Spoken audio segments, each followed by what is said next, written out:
Shalom, welcome back to Aisha Torah, Practical Spirituality, here in the old city of Jerusalem, overlooking the Temple Mount. Here we are. We're going to do Death Week this week, and I'm very excited to be back. I just came back from kind of a whirlwind tour. I was in Washington State, which was super cool. Zev, you need a seat. Is someone sitting next to you, nice lady? So go sit next to that nice lady. You can come this way. There's a little path. Anyway, Seattle, Washington. Seattle, I think, spelled with a C because everything began with C there. It was coffee, craft beer, and cannabis on every block. It was like such a scene over there. Those people love being intoxicated. You know, it's just mind-altering reality over there. Not to mention hair and body-altering as well. You know, downtown, everyone seemed to have yellow hair or pink hair or, you know, like really tripped out people everywhere. And anyway, but I really enjoyed myself. We had a great time. And then I was in LA at my parents' house on the cliffs, just hanging out, doing jacuzzis and yoga and stuff. And of course, shaking my lulav the whole time. If you're wondering what I mean by shaking a lulav in the middle of the winter, it's meaning that I live so far from my parents that I don't get to honor them the way I can in person. So they were my lulav. And so I got to drive them around and be there for them in all their ways, and let my mom cry on my shoulder, and talk to my father, and let him do whatever he had to do, and so I get to shake my lulav. Now, by the way, it's not nice to call your parents a mitzvah, because they are your parents, but parents who are more difficult, you should treat them like a lulav. That meaning some people just think like, my parents are so difficult, how am I ever going to honor them? And the answer is that you shake them.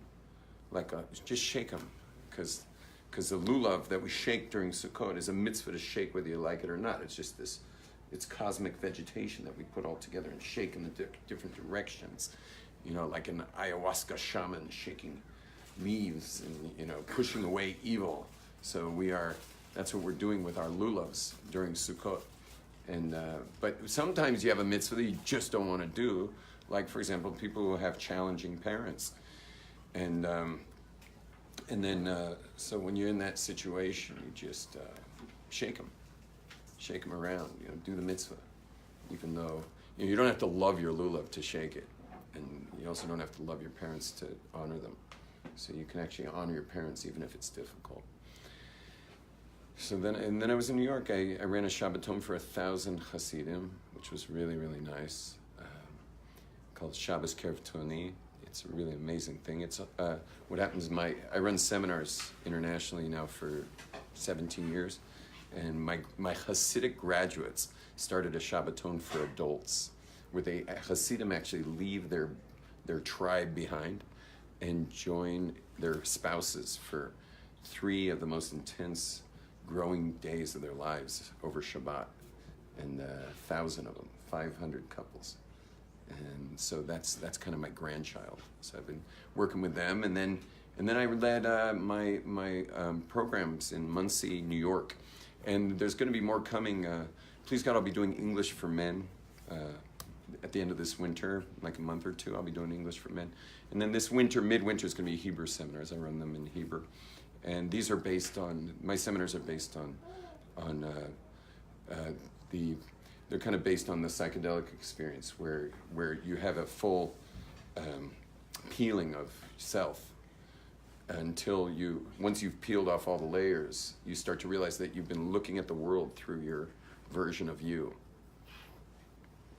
If I can put it in, that's probably the best terms, is you've been looking at the world in layers of versions of you and everything you've ever been through.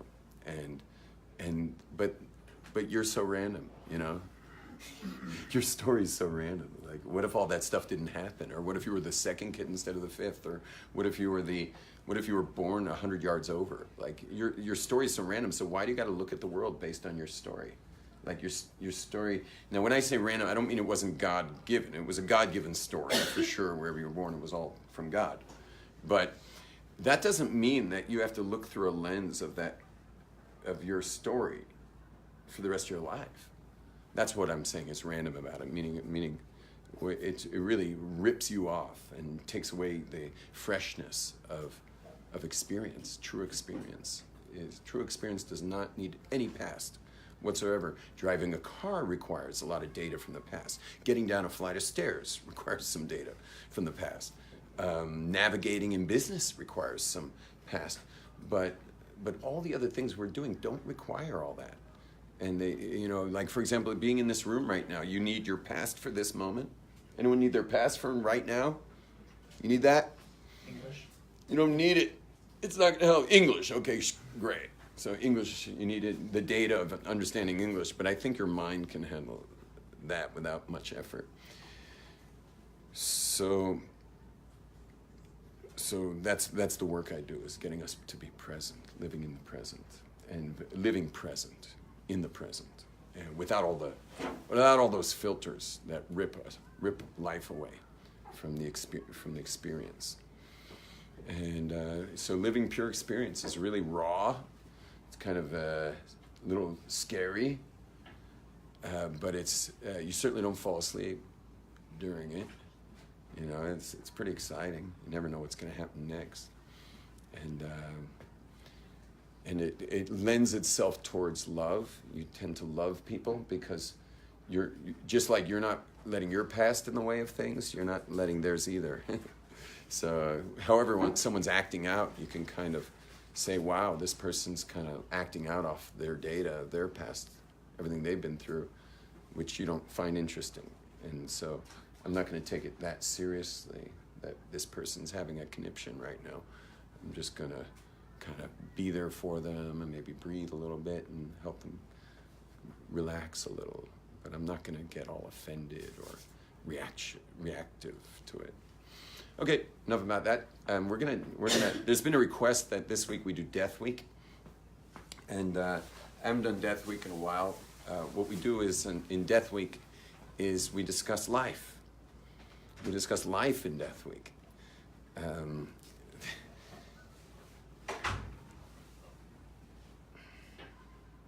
The key to life is death. I mean, you'll notice anyone pushing off death is going to be not really living. They're going to be so scared of dying that they'll forget to live while they're here. People who push off death are they're scared of, you know why they're scared of dying? They're scared of dying because they're afraid they didn't somehow fulfill something while they're alive. If you're really fulfilling what you're doing on this earth, so you're not that afraid of death because you're pretty fulfilled. Like, you got the job done. It's like if you only have an hour to shop and they're closing the store, you want to make sure you got everything before it closes if you're throwing a dinner party or it's Shabbat is coming. So this is the store. And there's people who are just pushing around empty baskets, scared to death the store's going to close. And then they get more and more scared as they go because there's just nothing in the basket still. Nothing they at least want, and so it's one of these interesting paradoxes of life, is that people who haven't found their purpose in life are scared of death, and people who have fulfilled their life purpose tend to not be so afraid, which doesn't make a lot of sense. Why? Because if you're so in your life purpose, so you're full of life, right? You're going to be full of life in your life purpose, which means you should be scared to lose that. Whereas people who haven't really found their purpose in life are kind of zombies. They're kind of walking, they're like ghosts of themselves. They're a bit zombied. So you'd think they'd look forward to death because they're almost dead already. But it's just the opposite. They're scared to die because they don't want to have died before they got done what they came for. And while everyone else is, people who are really living in the purpose of their lives are ready to go, more or less. It's like, okay, we did that. Let's see what's next. Get to the next stage. But there's another deeper Torah, deeper teaching on that, and that is that people who are living their purpose have already died many deaths. Why? Because if you want to live your purpose, you're going to have to let go of so much. The reason, if you ever meet someone who hasn't really found their life purpose, another way of saying it is that they're not willing to let go of certain things. You have to. Everything in life costs. Everything costs. You got to give something up. if you want to get something. So, for example, if you want a really meaningful life, you probably have to be less of a workaholic. You're going to have less money. You're not getting that Audi SUV.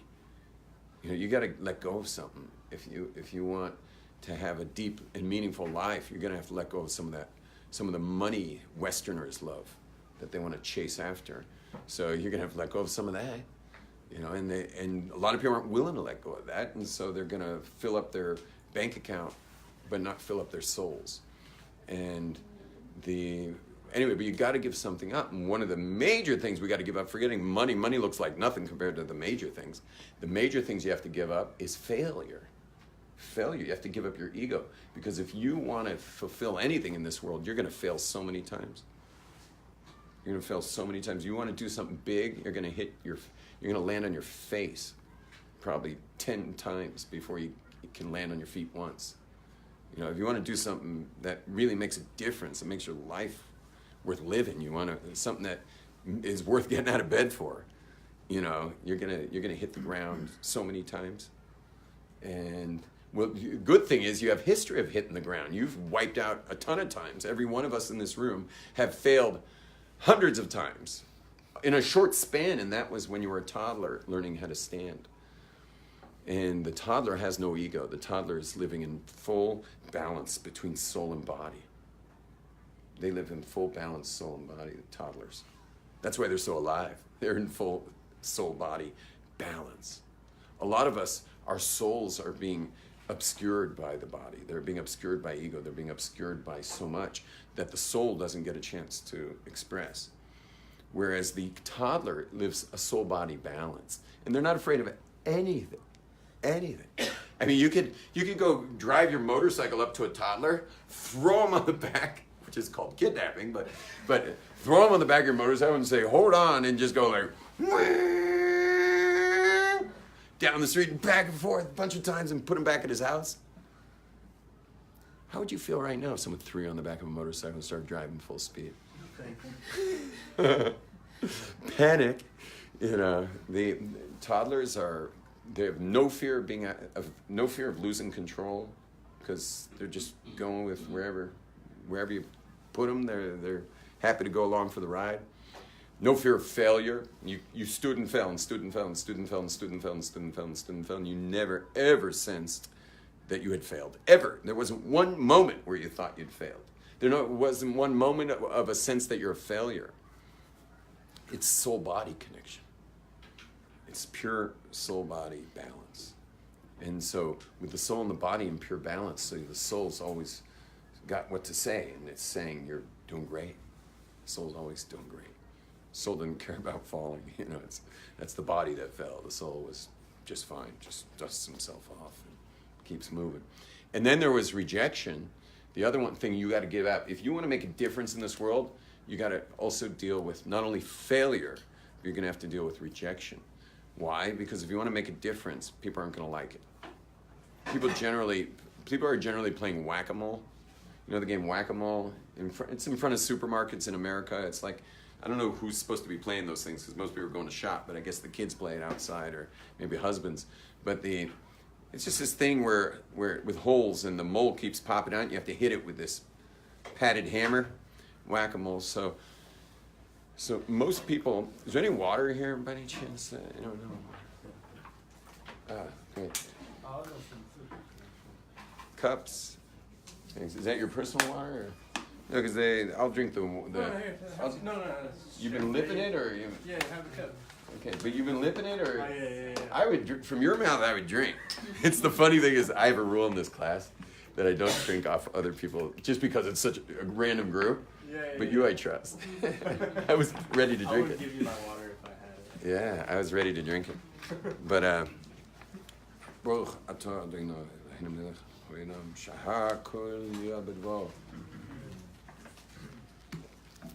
so, the two things you got to give up mostly if you want to make a difference and live a life that makes a difference, it's, meaning if you want to feel your purpose and make that difference, is failure, lots of failure, and the other is rejection. That's what I was saying about whack-a-mole. Most people are playing whack-a-mole. They're trying to fit in as best as possible and try not to rustle the feathers. of the world. Now, so you could be a fellow rustler, but then you might become it. It becomes your identity.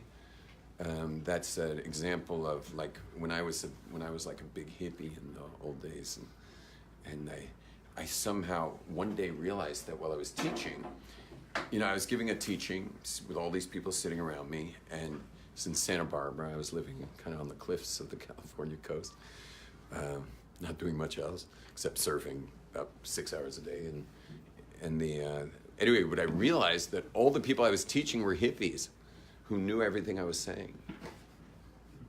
And then I realized I've been relegated to this like countercultural guy. And the only one who wants to listen to me are countercultural people. And so I realized that I'm not gonna make a difference this way. This is not a difference, this is a pigeonhole I've been put in. And no, I had no idea what I was gonna do with that exactly. And God just somehow had another plan for me. I wound up here in the holy city of Jerusalem, and which is great, because you want to hear something amazing? I was giving a teaching about love to a bunch of hippies who I think were on acid at the time, and teaching about love, and it was really beautiful, and we were all crying, and it was great, and the Gulf War was going on, and this was like our own little vigil, and it was great, really special, and anyway, but I give this teaching, it was all beautiful, and that was the teaching when I realized that I'm speaking to a bunch of people who they already feel this way. Well, there were like, people were ready to kill us for the stuff we were doing on campus, because the majority of the campers were like, leave us alone, with your, we were covering ourselves in blood and stuff and dying on the middle of the campus and stuff. We were doing all that kind of stuff. And people were so angry at us, and it was just crazy times. Some of them were like going down to LA and like throwing themselves onto the Laker basketball court in the middle of the games. And so our campus, they were finding pipe bombs in the campus that I had nothing to do with the pipe bombs, by the way. I'm total like non-violence. But it had the protests get big in California because the UC Regents have something to do with the war complex of America. I don't know what exactly, but I was happy to protest it even though I had no idea why. But they do have something to do with the military complex. Anyway, check this out. So next thing I know, I'm a rabbi. I'm teaching in Manhattan on 83rd Street, Upper West Side, to 200 yuppies who are all workaholic business people. And I'm teaching, and I start talking about love. And next thing I know, the whole room's crying. And I'm crying. And we're all talking from the deepest place. And all of a sudden it dawned on me that I had infiltrated the financial capital of the planet. And all it took was this. And I just had no idea what God was up to all this time. But suddenly I realized that I could really make a difference. And ever since then, I'm making that difference. And so I realized that when you get pigeonholed in a cause or in a countercultural type thing, the difference you make starts getting diluted by the stereotypes that we can fall into.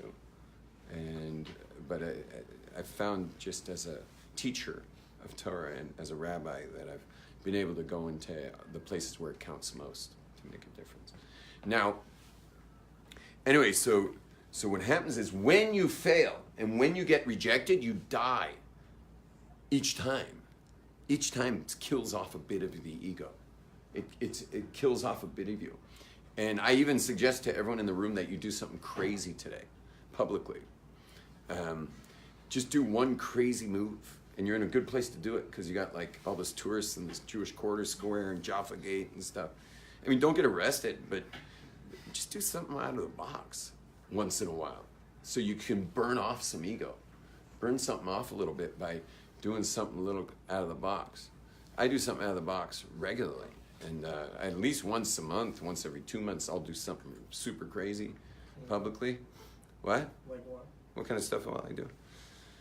I'll get a hold of like a public announcement system in a supermarket or something, and I'll just notice no one's around this particular cashier. There's no one there. It's closed, and I just see there's the thing, and I'll just talk to the shoppers for a while, and teach a little something about life and maybe something about proper nutrition, something like that. I'll do that. Sometimes I'll speak to an entire bus, a public bus, say a few words. I do stuff like that. I go dancing. And various other things that I don't want to go into, but I like to do those public things. I'll get a whole cabin of an airplane singing. You got Latin Americans in a whole cabin on a pilgrimage to Israel. Like, we're not going to do La Bamba. Let's do La Bamba. And so the rabbi's leading them in La Bamba. It's like, why not? And what it does is my whole thing is like fear of social anxiety, meaning fear of rejection. That's like my deepest fear. So I burn it off as much as I can, so I can actually make a difference and stop being, the guy in the straitjacket who doesn't express. Because that is my fear. Like, you have no idea, even you in this room, you have no idea how badly I want you to like me. Like, I really want you to like me. And then I have this other side of me that says that's a good way to say nothing. It's a good way to not matter. It's a good way to just be vanilla. And you don't want to die that way. And because we're all going to die, I'm scared of that. And so I'm not going to make you like me. You may like me, but that's nothing to do with the fact that I'm trying to make you like me. I don't want that. I want to make a difference. I don't want to be liked. You get that? So I'm burning it off as much as I can. All the time. And the funny thing is, it just makes me more and more popular, which is kind of funny. But I think if you stop worrying what anyone thinks, you get more provocative in the stuff you talk about. It's clickbait, basically. The more provocative you are, the more people click. So. Oh my gosh, look at that baby. Oh my gosh. Can I hold the baby just for a second? Thank you. I've gotten like baby crazy lately. I think I'm ready for a new grandchild or something. Can you bring that baby, please? I just have to. This is just the cutest baby. And he's so little. Oh my gosh, come here. Come here, little infant. Oh my God. Look at this guy. Look at this guy. How you doing, young man? Welcome to the world. This kid has something that we can only dream to have, and that is just pure experience, because his mind isn't developed enough to translate the experience around him, so it's just the experience without any translation. Not the language, not the people, and he senses people, obviously, because he's been hanging out with his mommy. But here's another really cool thing about babies. Check out that Vulcan grip.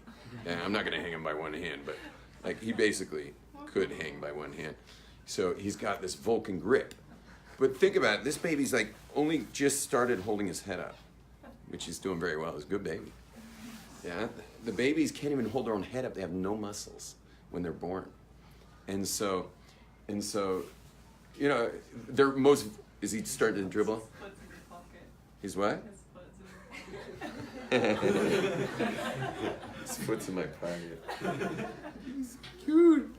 It's like a little, a little kangaroo. He's trying to get inside the kangaroo. Anyway, so they have this Vulcan grip, these kids. In fact, when you're going to do a circumcision, look at that. When you're going to do a circumcision, the moil, the circumciser, on the 7th day or the morning of the 8th comes, and the baby's laying on his back, and he puts his hands inside the fingers and then lifts the baby a bit off the bed from his hands to see how the baby's strength is. But here's a baby that can't hold its own most vital organ up, which is his head. Can't hold his head up, but it's got this incredible grip. And so it's been this is a teaching that seems to be a reality here, is that our babies are meant to be with us, and they're supposed to hold on for the ride, meaning they're actually supposed to be hooked up in these like slings, so they're like, in this little papoose like that, and then this hand's holding that strap and this hand's holding that strap, and they just hold on. And, you know, if you go to the jungles where the babies are full-time with their mommies, if she's going up the tree to pick coconuts, guess who's coming? Yeah, he's coming along. And if she's going down the river, hopping from boulder to boulder to get water for the tribe, guess who's coming? Yeah, this little guy is coming with us. Yeah, and if the cannibals come, because whatever happened with them, little encroachment on their land, you know, and they're getting upset, and we're running, he's just holding on. So God created babies to be with their parents and not in strollers. You probably didn't think that's where I was going with all this. Not in strollers and not in cribs. And babies are supposed to sleep with their mothers. And if the mother doesn't have enough intuition to not roll over on her baby, then she shouldn't sleep with the baby. But most mothers have that intuition, and they don't have to worry so much about it, because mothers generally have intuition like that when they're sleeping. Certainly my wife did. And anyway, the babies are full time with their parents, and that connection. Oh, so what happens is they put the baby in a. Is the baby starting to spit up on me, or? Yeah, well, use your. Sorry to be a man. We're almost done with the baby teaching. So listen to this. You ready for this? This is the crazy part. Is that we put the babies in these padded cells called cribs and strollers and stuff. And what happens is the baby wakes up realizing they're alone. Obviously in the stroller it's feeling the action, so it doesn't necessarily scream. But in a crib it'll realize it's alone. It's been isolated for the first time in 9 months. And what happens is the baby starts screaming in terror of disconnect. And what happens is everyone says the baby's hungry because, I don't know, we're Jewish. You know, I guess Italians probably also say this, that the baby's hungry. But everyone says the baby's hungry. So what happens is the baby gets stuffed with warm, sweet milk. Now what happens when you stuff anyone with warm, sweet milk? Yeah, they pass out. So they make the baby pass out. And now the feminist lady now lays the baby back down in the crib, right? And she goes back to her emails and business, whatever she's doing. And, right, she goes back. And until the baby starts screaming again, and everyone in the house says the baby must be hungry. But you realize hunger's psychological. You haven't been, there's probably not a person in here who's been hungry since Yom Kippur. And if you're lucky and you want to be a healthy person, you eat when you're hungry only. You only eat when you're hungry. That's our body's way of saying it's time for food. Not because it's meal time, but it's because it's hunger time. And if I'm not hungry for a meal, I don't eat other than whatever makes my wife feel loved. Because for wives, food is love. And you don't want to reject that. So, you know, I can pick around some food a little bit if I'm not hungry. But otherwise, food's for hunger. And anyway, so what happens is the baby gets used to this intimacy, connection, and then disconnect. Connection, disconnect, like an accordion. Connected, disconnect. Connected. I'm not doing an accordion with a baby in my hand, but one side accordion. Connection, disconnect. Imagine my other arm going out there, okay? Connection and disconnect, right? And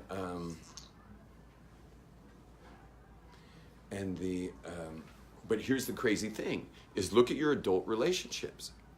Your adult relationships are accordion relationships.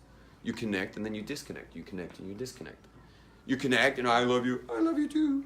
And then you do something stupid, because who are you to be in a loving relationship? Because there's so many people, Westerners, prefer to want love than have it. So when you have it, you don't know how to deal with yourself because you have an identity crisis for being connected to somebody. I mean, can you imagine having an identity crisis for having love?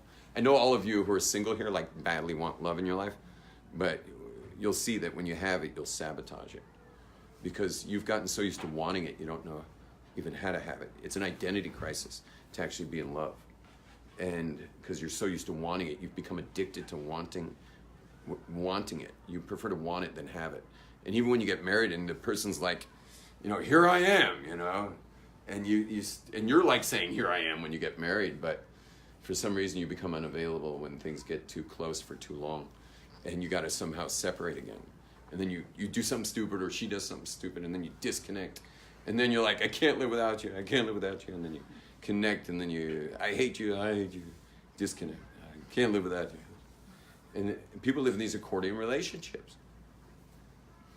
So there are those scientists who believe that comes from our parents when we were born and disconnected from our mothers and reconnected when we got hungry. See, even I say it. And reconnected when we got scared, and then disconnected when we got stuffed with milk, and then reconnected. And so we wind up, that becomes the pattern, the way we look at life. And that's why you'll notice when you're enjoying something, you're already worrying about it ending. And you'll even let yourself put off the stuff you love, like postpone your life to do stuff you love on the weekend or something, like weekend warrior type living. And everything just your whole life becomes an accordion of connect and disconnect. And so what do? They checked out, these scientists went to Amazonian tribes and African tribes in the middle of the jungles to see if people who were with their mommies and fathers the whole time, if they have this in their relationships. And guess what? They don't. No one sabotaged the relationships. I mean, it's hard to understand, it's hard to believe, but you just connect and then connect more, and then connect a little more. You just connect and stay connected and lock on and stay locked on. And it's uncomfortable a little bit with these tribal people. I've gotten to hang out with some. They look you in the eyes and they don't look away. Don't they understand that you're supposed to, like, you look at someone and then you look away, like it's the same disconnect. Westerners disconnect. We naturally will hug on the side where our hearts are not on each other's hearts, as opposed to hug with our heads to the right where our hearts aren't on top of each other's hearts, because the heart grows bigger on the left, the muscle's bigger on the left of the heart. Heart's in the center, but it grows a little bigger to the left. And we'll specifically hug right to protect ourselves. So we are unconsciously disconnecting ourselves from everything we want in life. And they found that all these tribal people are totally locked on. They're totally locked on to intimacy, to connection, to the things they love. And the other funny thing is they don't have sports. Because think of sports. Sports is a total postponement. The big game's coming. It's going to be on in 3 days. Life's going to be amazing when that game starts.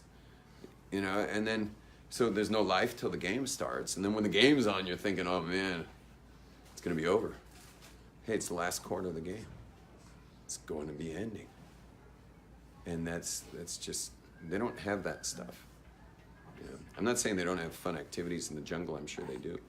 But I'm sure they're having fun times. But it's all part of a natural progression of their day, probably.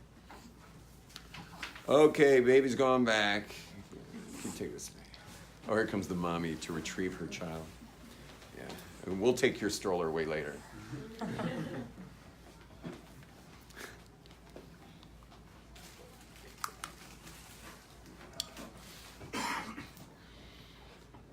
Anyway, so, oh yeah, go ahead. I did have it's like a question / comment. Okay. If I may.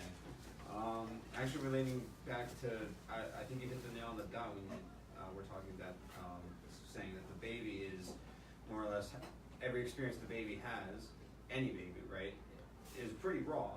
Like there's no filter really. Yeah. Right? But my comment or question is kind of like, that's the case up until that baby turns into a child and starts developing 3.5, 4, or 5. And moral foundations. Because let's say, for example, the child gets its first toy, and it's already. Can I video you a little bit for this? Just so, because people say it's just so boring.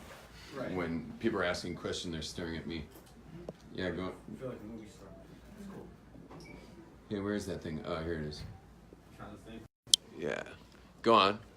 So, sorry, that kind of distracted me. No, you're saying so the baby's unfiltered, and then later. And then later it kind of develops more or less, quote unquote, moral foundations in the sense where, let's say when it gets its first toy, right, it's already thinking. Possession. Possession, property, and fairness, right? Like who got to play with the toy more? Who got this? I got to play with this amount, and what I'm saying is we have that. We all have that. But my question is, like, it's not really a question, but The way I see it is, I feel like we all have that, and as we grow older and as we become adults, we have that same moral intuition just play out in different ways, where certain groups of people will value certain things more than others, and vice versa. Right, yeah, for sure. And people get very attached to their toys. Can I share with you the craziest thing? You want to hear the craziest thing? Sometimes you have wealthy parents. Who raise kids with everything, but and then their kids often grow up idealistic because, like, you guys know what Rastafarians are? Rastafarians with the dreadlocks. Yeah. Yeah, David, can we say hi with you? Mind giving a hello on our? I'm not a Rastafari. No, but you still have dreadlocks. You'll say hi. Nah, you almost. Anyway, but you know what Rastafarians are? You know, from like Jamaica, yeah. Rastaman, yeah. So, and you guys know what trust babies are? Trust babies from rich homes that like are part of a family trust and stuff like that. So there's something called a trustafarian. Okay, a trustafarian is a kid raised in a rich home, and what happens is they sense the hypocrisies, they sense the lies, they sense the over connection to, like you were saying, like to, I forgot your name. Mayor. They sense the over identity with possessions in their parents. And you know, one of the hardest things for kids growing up in rich homes is that they keep noticing that their housekeepers are happier than their parents. Oh yeah. You know, it's like their housekeepers don't have psychologists, okay? And it's not because they can't afford them. It's because they actually have a much better well-being, being from Oaxaca, the jungles of Mexico, or Guatemala or something. Like they just have more resource from where they're from. And the funny thing about it is that these people are some of them are thousands of miles from their husbands and kids. Like they're making money to send back to their country. They have more to be upset about, yet they are less upset. And they have more well-being, these people. Anyway, so what can happen is a young kid growing up in such a home can be disappointed in it and not be so interested in his parents' path. You know, and there's a lot of those people. And you want to know something, there is a very funny thing is there's an overproportion of people who became observant Jews, raised totally secular. They were raised Jewish, but not observant, meaning not keeping the Torah mitzvahs, whose families were very wealthy. And these are the kids that became disenchanted with their parents' lifestyle because they saw the parents just don't have it. They don't have what much simpler people have. And just basic well-being is missing. Just the basics of like regular well-being. And so what happens is they get disenchanted, go through a million other imaginations until they've discovered Judaism and Torah and a whole society of people who live tribal Judaism, which is Jerusalem's obviously the headquarters of tribal Judaism, real tribal Judaism. So they like get tuned into tribal Judaism, and then they're like, that I found it. I'm here. I'm home. You know. So for example, all the founders of Aish Torah, all the rabbis here, who all look like business people, which is really ironic, because because these guys came in as total hippies and now they're all like, you know, they look like their fathers with a kippah on, and they're, you know, everything's very like logistical and businesslike, and they're running these Aish branches all over the world, and executive Jews, and anyway, but that's their background. So these Trustafarians, if things go smoothly and well, like they'll wind up very much connected as Jews. Like they'll get very involved as Jews and get totally dedicated. And these guys are dedicated, even though they may look like businessmen, a lot of our rabbis. You should know these people are like totally in. I mean, they're like, you know, you should watch them daven when they daven.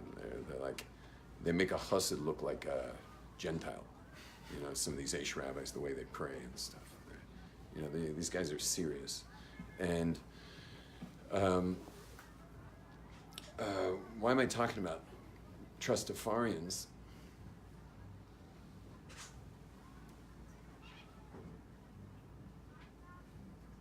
Oh, yeah. So here's the thing: is that You ready for this? This is crazy. So they raise these kids with lots, so the kids are like used to having a lot of stuff. And then there's a lot of parents say, well, now you go make it on your own, bro. Like, you go do it yourself, kid. And now the kid has very little because he was an idealist. And so the kid grows up with very little. Now the parents have all their wealth still up there. The kid never sees it. And now the kid's raising kids. Now, whether he's the Trustafarian or whether he's the Baal Tshuva or whatever, the kid never sees the wealth. And so the kid's raising his own family and his own grandkids without any money. While the grandparents have all the money and none of it really trickles down except on birthdays. And then and so all this amazing resource that these idealistic kids have, meaning these kids are like idealistic, like they could actually make a difference. And their parents have the money to help make that difference, but there's no access to it. And so the parents live however long they live, and then they die, and then all the non-Trustafarian siblings fight over the money, while the Trustafarian siblings just kind of watching the war. And then there's all kinds of fights. Now, on a simple level for all of us, let's all realize now that when, bless you all to have a lot of money, but make sure when you die there's none left. What I mean by that is don't spend it all. Just give it out while you're alive. Whether you give it out to strangers or just give it to your own children, but divide it up and get it out there so that it's a resource for the next generation. Like, okay, it's cool to let a 20-year-old go try things out and stuff, but if your kid's already 40 or 50, and he more or less, we know the direction he's moving, or so he's either going to be wealthy or he's not, but you understand more or less what he's about. So get your money into his hands so he can at least, enjoy something in his life, or maybe create something out of his idealism that you created. You're the ones that made him rebel and go idealistic. So, and instead of them living like impoverished and then having the parents die, only to have a sibling war over the money. So anyway, but I'm telling you all just a piece of advice is that if you reach your 70s and you still got your money, is just spread it out so that when you die that it's all spread out already. Like your kids aren't going to be killing each other, at your death. And do you know what I'm talking about, you guys? You know what I'm talking about? That there's a lot of people there's people who haven't spoken to their siblings for years after their parents died because of how things went down afterwards. So don't play that game. Like, you make sure there's nothing left when you die, that your kids got everything divided up already while you're alive, and that maybe you can appreciate that nachas, that pride of seeing that your wealth was used well by your children, rather than being a hoarder. I once went up to an elderly man. He was in his 80s in a hospital bed. Like, he was basically dying. And a wealthy guy, millionaire. I went up to him and I said, so, maybe it's time to donate a little money to some good causes. And this guy looks at me, his face all scrunched up and tense, and like thought he had like how dare I? And he says to me, "You think I got all my money by giving it away?" This man's like, there's a man turning 90 years old said that, and he's like dying, and he has a chance to actually give some money away, and that was his line. You know what? I wanted to give him the famous line of "Death shrouds have no pockets," but I took it easy on him. I just kind of left the room cowering. Yeah, I wasn't even asking for the money. I was just, as a rabbi, I was just like coming to suggest, maybe you ought to divide out a little money amongst the causes things you appreciate about the world and stuff. That was the reply I got. You got these hoarders out there. Yeah, Mir. Right, if there, like you were saying, if there is a Jewish kid or just a kid in general that has a rich mommy and daddy, right, wouldn't it be possible for them, at least one out of a million or however many that there are in the world, that one would be motivated enough to turn their ideal into real? Whereas, make actions to earn that the kid could earn. Access as their parents or grandparents or whatever family member. For sure, but what I was saying before, at the very beginning of this, is that idealists generally sacrifice wealth for idealism, and you need that voice in society. Now, some of those people wind up CEOs. Some of those people get a whole staff behind them and start something like who knows what. Greenpeace. Like maybe Greenpeace was started by a hippie with a rich dad, and now they're saving the whales. On these boats. Someone's got to buy those boats, and someone's got to be the CEO of Greenpeace. Go save the whales. So there's plenty of them that have become very powerful people, but you don't want to sacrifice the idealism to make a living. The way I put it, Mayor, is that there's enough people making a living out there. If you actually are willing, the principle is, if you're willing to champion a cause, God forbid you worked. If you're willing to champion a cause, you champion that cause, and let all the wealthy people who get that cause pay for it. Because think about it. Let's say you had a cause that you were really interested in. Any of you. You had a cause you're really interested in. Now that cause is going to require fundraising. 9 out of 10 people are going to say, like, that's nice, and write you a $100 check or $180 or $18. But once in a while, you're going to run into that 1 out of 10 who's like, oh my gosh, if I weren't a workaholic, that would be what I'd be doing, because I just love that cause. Like when they see articles like that, they read the article like that's their thing. And when you hit it on the nose with someone, they'll back you. And then you're their point man. You're the guy sacrificing your life. You're the guy without the pool and the tennis court who's willing to live that life to champion that cause. Let them pay for it, because you're the one willing to spend 9 to 5 doing it. That's only if I'm advertising in like a Coca-Cola commercial. No, I'm talking about, I said very specifically, someone willing to champion a cause. Yeah. If you're willing to champion a cause, you don't pay for it yourself. Let other people pay for it. You do your thing. Now, by the way, I'm not that guy. I'm running a company right now. I have plenty of causes, but I'm not asking other people to pay for them. Okay, I'm not that guy, but I know many people who are, and just do it if you're willing to live a cause. So you work. We need you working the cause, not working 9 to 5 to pay for the cause. Yeah. It's not what you're saying. You need both. You need the people who are striving for material wealth. It doesn't necessarily mean that they're materialistic. A lot of people who they have like generations of charity giving in their home. I don't know. I'm not gonna specify, but I'm saying wealth doesn't equal materialistic. And there are some rabbis that would say strive for wealth because it gives you time to do other things, to devote your time to other things, more spiritual practices. Mm. And with that, I also wanted to add, there are people, I know some people who, they grew up in very deprived homes. Yeah. And so it's kind of like a trauma, in a way, because now that kind of sent them to the other extreme, where they just want to accrue wealth because they don't want to live, they want to live comfortably. Right, they don't want to deal with that. So what would you say in that reverse situation? For the reverse, people who grew up with poverty. Yeah, and they want to be able to provide for their family, and they don't want to live that life, which I think is incredibly legitimate. I don't know what I would say to them. I agree with you. I think that we're all. I think human beings are filling need most of the time, and that's what motivates humans is the fulfillment of need. So I think it's God's story of life where the people who don't have growing up are going to push hard to have, and it's meant to be that way, and the cycle's just supposed to move that way. So there's money's coming and going in families based on that. You got the idealists growing up with money, and then there's kind of no money for the idealist children, and then the children of the idealists grow up with very little, and then those children of the idealists are like, enough idealism, how about some good wine and craft beer and a little nice juicy steaks, I'll go for that. And then those kids make a bunch of money. Yeah, it's kind of interesting. It's my kids' generation.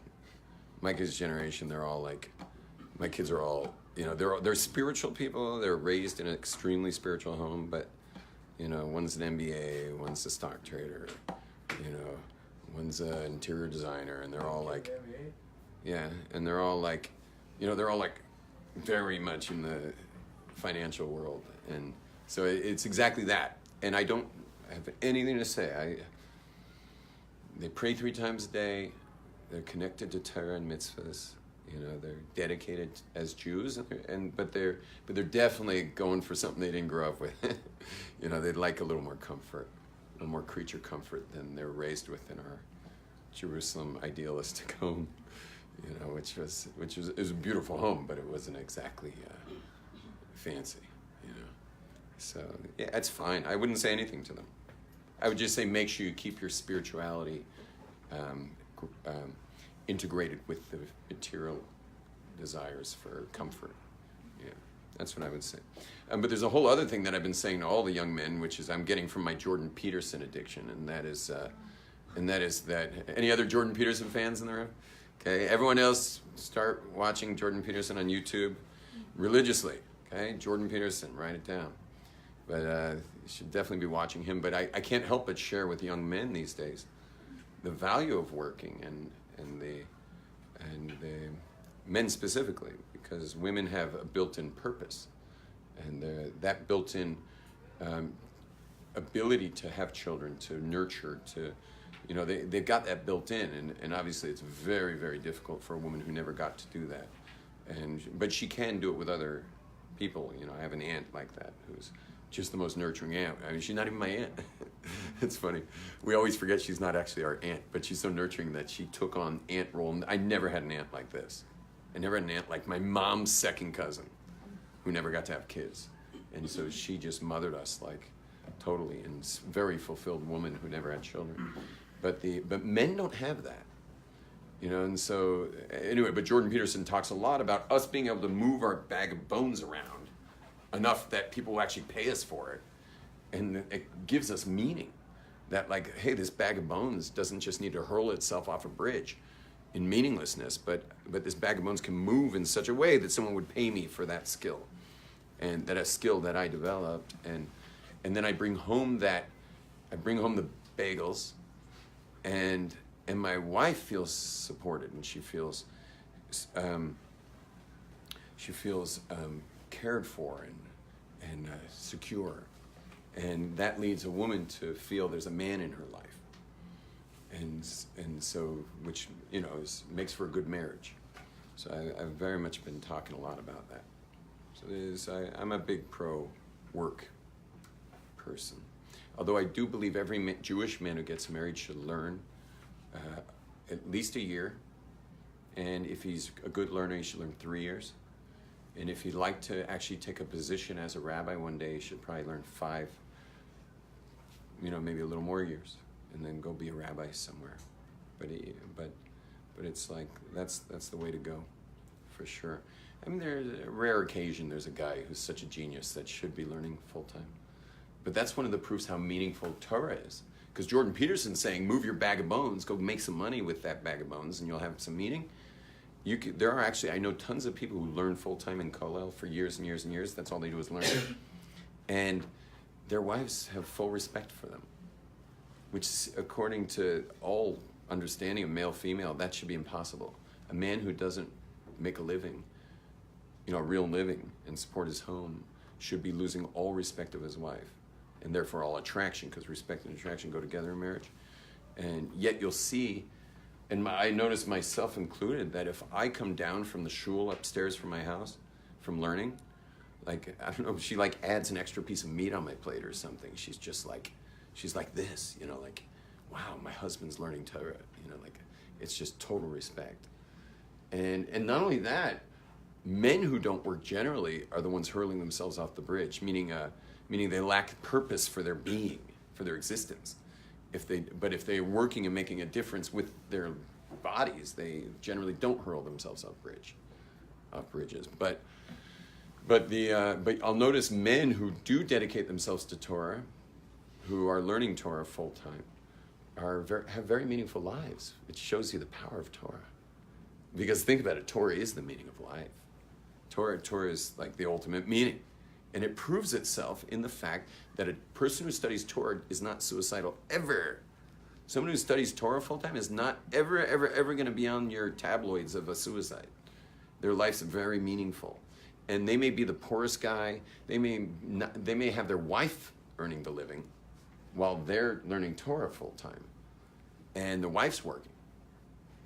And she'll have full respect for him. And he will have full meaning in life. So it defies all odds, which just shows you the power of Torah. That Torah is like that. Now, I mean, I guess if you've been to enough of my classes, you know that I'm not very for that setup. I think it works for some couples, but I think it's a recipe for disaster for most. I think it's a recipe for disaster for most couples. And I also believe that we're not doing the black hatitude community is not doing their children any favor by making them all pretend that this is what they want.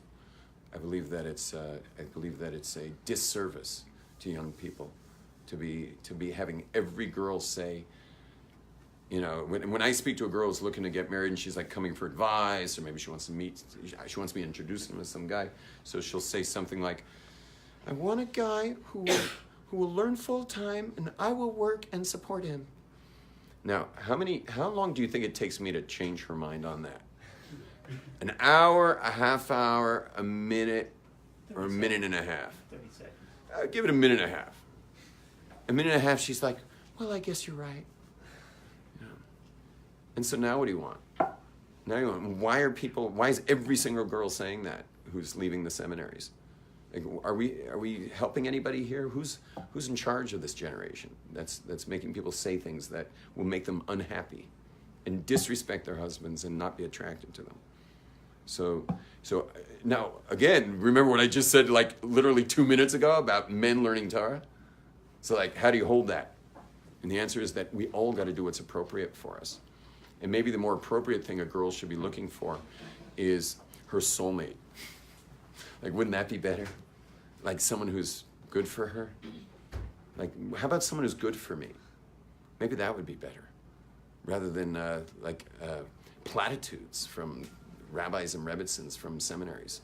And not to mention the men who would find life utterly meaningless, and though obviously observant Jews aren't very suicidal unless they're part of a very select group of people that would unfortunately exist outside of Israel.